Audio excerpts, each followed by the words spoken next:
एकीकडे गृहमंत्री फडणवीस राज्यात कुणीही कायदा सुव्यवस्था हाती घेऊ नये म्हणून आवाहन करतात, तर दुसरीकडे त्यांचेच आमदार नितेश राणे फडणवीसांच्या नावानं पोलिसांना दम देतात.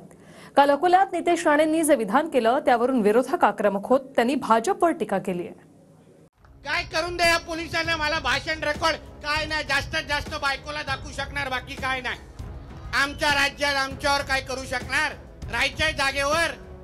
आणि पोलिसांनी पण हे लक्षात ठेवावं की गृहमंत्री कोण आहेत. पोलिसांच्या समोर देतो, चिंता करू नका. आपला बॉल बसलाय सागर बांगल्यावर, काही होत नाही आम्हाला लोकांना. आम्ही असेच जाऊ इकडे.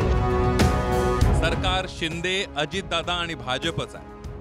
पोलीस खातं गृहमंत्री फडणवीसांच्या अखत्यारीत आहे. स्वतः नितेश राणे भाजपचे आमदार आणि सत्ताधारी आहे. मात्र तरी सुद्धा नितेश राणेच जाहीर सभांमधून पोलिसांनाच दम देत आहेत. आणि विशेष म्हणजे सरकारमधून यावर एकही बडा नेता बोलायला तयार नाहीये.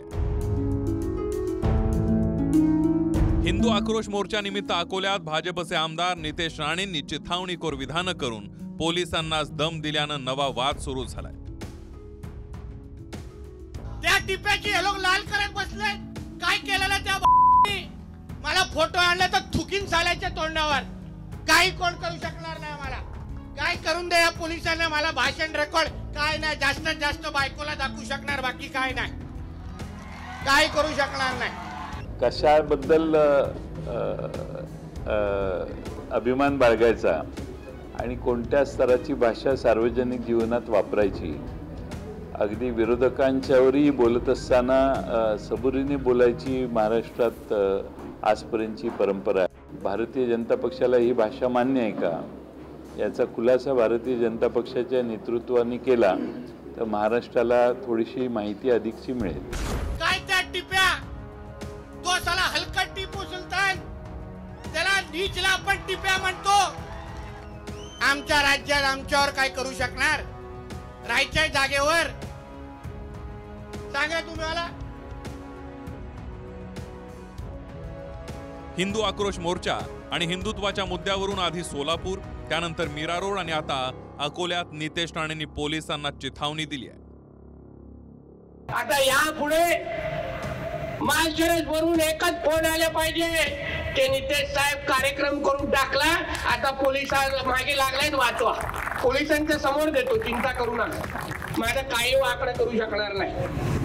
आपला बॉल बसलाय सागर बांगल्यावर, काही होत नाही आम्हाला लोकांना. आम्ही असेच जाऊ इकडे. आणि पोलिसांनी पण हे लक्षात ठेवावं की गृहमंत्री कोण आहेत आणि मगच आमच्या हिंदू समाजावर लाठ्या माराव्यात.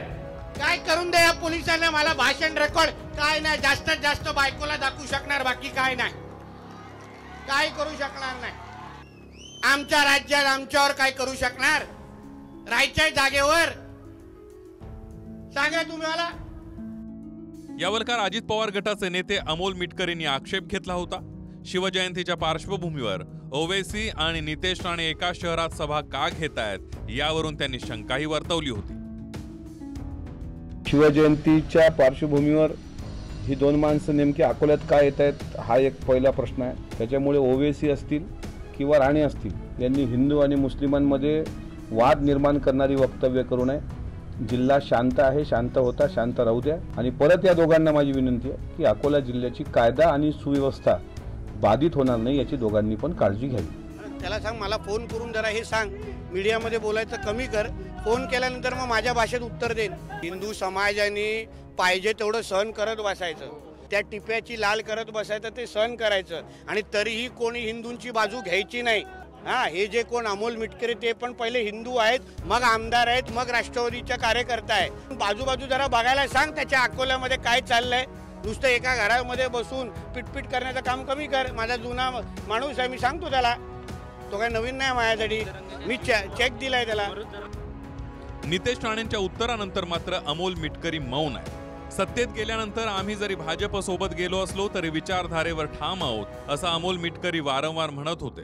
मात्र जेव्हा नितेश राणेंनी अमोल मिटकरींना आव्हान दिलं त्यावर मी काहीही बोलणार नाही अशी प्रतिक्रिया अमोल मिटकरींनी दिली आहे. भारतीय जनता पार्टीचं हिंदुत्व म्हणजे हिंदुत्व, बाकीच्यांचं हिंदुत्व नाही असं आहे का? मी राष्ट्रीय स्वयंसेवक संघ RSSच्या टोकाचा विरोधक आहे. डॉक्टर बाबासाहेब आंबेडकर हे सुद्धा संघाच्या विरोधात होते, पण काँग्रेस सोबत पण त्यांचं गठबंधन झालं नव्हतं. श्यामाप्रसाद मुखर्जी त्यावेळेस होते त्या मंत्रिमंडळात, डॉक्टर बाबासाहेब आंबेडकर पण होते. याचा अर्थ असा आहे की त्यांनी काही RSSच्या विरुद्धची त्यांची युद्ध थांबवलं नव्हतं. आम्ही फुलेशाह आंबेडकरांचा विचार महाराष्ट्रभर सांगणारी लोक आहोत. त्याच्यामुळे हिंदुत्व भारतीय जनता पार्टी जर सांगत असेल तर ते भारतीय जनता पार्टीचं हिंदुत्व हे वेगळी हिंदुत्व आहे. मी आज तुम्हाला सांगतो, शिवशाहू फुले आंबेडकरांच्या चळवळीतले आम्ही कार्यकर्ते आहोत. आम्ही आमच्या तत्वाशी तडजोड करत नाही. हे जे कोण अमोल मिटकरी ते पण पहिले हिंदू आहेत, मग आमदार आहेत, मग राष्ट्रवादीच्या कार्यकर्ता आहे. नुसतं एका घरामध्ये बसून पिटपिट करण्याचं काम कमी कर. माझा जुना माणूस आहे, मी सांगतो त्याला, तो काही नवीन नाही माझ्यासाठी, मी चेक दिलाय त्याला. राज्यात कायदा सुव्यवस्था ठीक आहे म्हणून भाजप नेते वारंवार सांगतायत, मात्र कायदा सुव्यवस्था राखण्याची जबाबदारी असणारे सत्ताधारी नेतेच कायदा सुव्यवस्थेची जाहीरपणे धिंड काढतायत.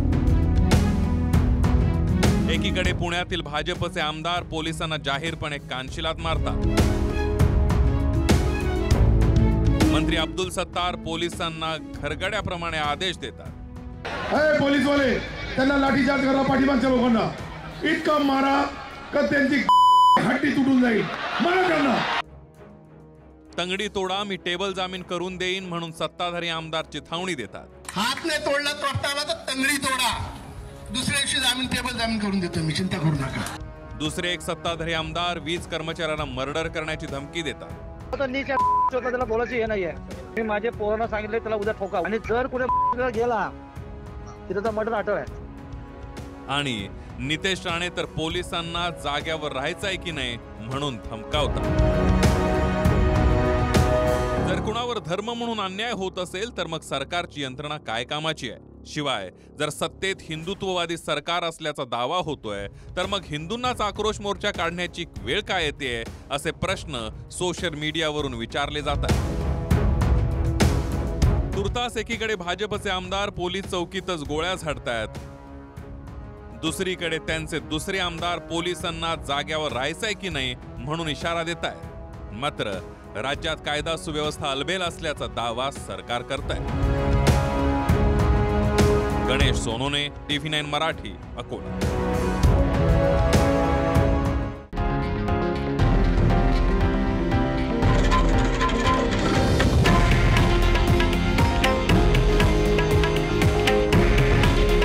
हे आहे देशातील नंबर 1 न्यूज नेटवर्क आणि आपण पाहत आहात TV9 मराठी.